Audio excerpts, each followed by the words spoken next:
ஹே amigos, உங்களுக்கு dhaba style food taste ரொம்ப பிடிக்கும்னா இந்த வீடியோ உங்களுக்காக தான். உங்கள் மைண்டு தாபாவில் போய் சாப்பிடணும் அப்படின்னு கிரேவ் பண்ணும்போது இந்த ரெசிபியை ட்ரை பண்ணி பாருங்கள். இது ஒரு வெஜிடேரியன் ரெசிபி தான், பட் தாபா டேஸ்ட் 100% பேக்டாக இருக்கும். ஸோ ரெசிபி தெரிஞ்சுக்க வீடியோ ஃபுல்லாக ஸ்கிப் பண்ணாமல் பாருங்கள். ட்ரை ரோஸ்ட் பண்ணுறதுக்காக ஒரு பேனில் ஆயில் இல்லாமல் 1/2 ஸ்பூன் ஆஃப் மிளகு ஆட் பண்ணியிருக்கேன். வேஸ்ட்டு சீரகம் ஆட் பண்ணுறேன், இதுவுமே 1/2 ஸ்பூன் தான் ஆட் பண்ணுறேன். இதுக்கடுத்து சோம்பு ஆட் பண்ணிக்கிறேன், இதுவுமே 1/2 ஸ்பூன் தான். ஈக்குவல் ப்ரொப்போர்ஷன் தான் நான் எடுத்திருக்கேன். நான் எடுத்துக்கிட்டது எல்லாமே ஒரு 2 பேருக்கு சர்வ் பண்ணுற மாதிரி ப்ரொப்போர்ஷனில் எடுத்திருக்கேன். இன்கேஸ் நீங்கள் கொஞ்சம் அதிக குவான்டிட்டி எடுக்கிறீங்கன்னா நான் சொன்ன ப்ரொப்போர்ஷனை அப்படியே மல்டிப்ளை பண்ணிக்கோங்க. அண்ட் இது கூடவே ஒரு 4 ரெட் சில்லி எடுத்திருக்கேன். இந்த ரெசிபியில் இன்னுமே கொஞ்சம் மசாலா ஸ்பைசஸ்லாம் ஆட் பண்ண வேண்டியது இருக்குது. ஸோ இந்த காரமே கரெக்டாக இருக்கும். இன்கேஸ் நீங்கள் 4 பேருக்கு 5 பேருக்கு ப்ரொப்போர்ஷனில் செய்கிறதா இருந்தாலுமே 4 ரெட் சில்லி ஃபைனாக தான் இருக்கும். இது எல்லாத்தையுமே ஒரு மீடியம் ஃப்ளேமில் வச்சு லைட்டாக சாட் பண்ணிக்கிட்டே இருங்க. ஹை ஃப்ளேமில் வச்சிங்கன்னா சீக்கிரமாக பர்ன் ஆகிடும். ஸோ மீடியம் ஃப்ளேமில் வச்சுட்டு அதோட ஸ்மெல் அண்ட் அதோட கலர் கொஞ்சம் சேஞ்ச் ஆகும்போது நம்ம எடுத்துக்கிட்டோன்னா கன்சிஸ்டன்சி கரெக்டாக இருக்கும். இந்த ட்ரை ரோஸ்ட் பண்ணுறதுலாம் ஒரு பெரிய டாஸ்க்கு குக்கிங்கில். கொஞ்சம் நீங்கள் மிஸ் பண்ணிட்டாலும் ஓவர் பர்ன் ஆகிடும்.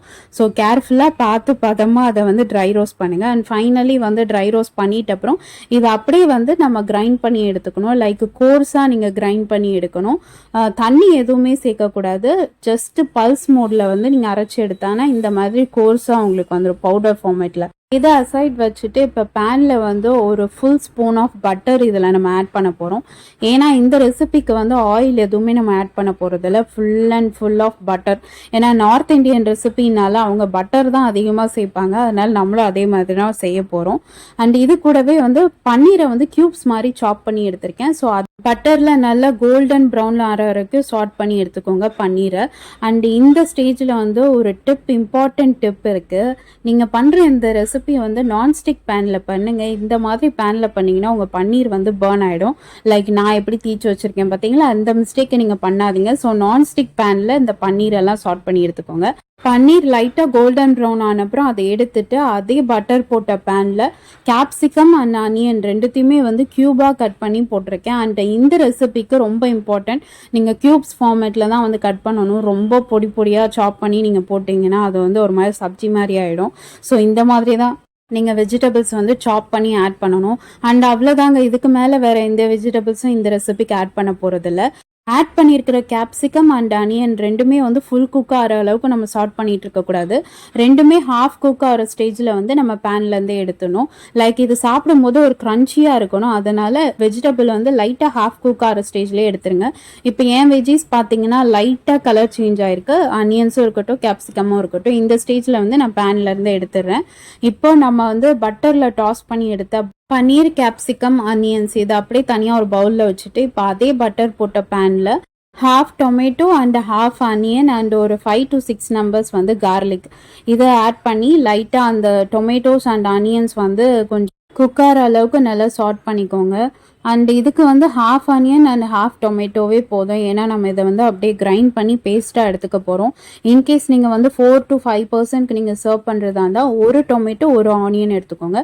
ஸோ இந்த மாதிரி லைட்டாக கொஞ்சம் மசிஞ்ச ஸ்டேஜில் இருக்கணும், ரொம்பவே மசிஞ்சிடக்கூடாது. அந்த கன்சிஸ்டன்சியில் அதை அப்படியே எடுத்து பேஸ்ட் பண்ணி எடுத்துக்கோங்க. இப்போ ஒரு பேனில் எகெயின் பட்டர் நம்ம ஆட் பண்ணிவிட்டு இது கூட பட்டை, கிராம்பு, பே லீஃப் அண்ட் கொஞ்சமாக ஜிஞ்சர் கார்லிக் பேஸ்ட் அப்படியே ஆட் பண்ணிவிட்டு அண்ட் அந்த பச்சை வாசனை போகிற அளவுக்கு ஜிஞ்சர் கார்லிக் பேஸ்ட்டை அப்படியே சாட் பண்ணிக்கோங்க. அண்ட் அந்த ஸ்மெல் போனதுக்கப்புறம் நம்ம அரைச்சி வச்சுருந்தோம் இல்லையா பேஸ்ட், அதை அப்படியே ஆட் பண்ண போகிறோம். லைக் நம்ம half tomato, half onion and garlic எல்லாத்தையும் சாட் பண்ணோம் இல்லையா, அந்த தான் அப்படியே பேஸ்ட்டாக நான் அரைச்சி இதில் ஆட் பண்ணியிருக்கேன். இது கொஞ்சமாக குக் ஆகி நம்ம போட்ட பட்டர் கொஞ்சம் பிரிஞ்சு வந்த ஸ்டேஜில் நம்ம ஏற்கனவே ஃபஸ்ட்டு ஸ்டார்டிங்கில் ஸ்பைசஸ்லாம் ட்ரை ரோஸ்ட் பண்ணி பவுடர் பண்ணி வச்சுருந்தோம் இல்லையா, அந்த பவுடரை இதில் ஆட் பண்ணிக்கிறோம். ஆட் பண்ணிவிட்டு லைட்டாக ஜென்டலாக மிக்ஸ் பண்ணிக்கோங்க. இது கொஞ்சமாக அப்படியே கொதிக்கட்டும்.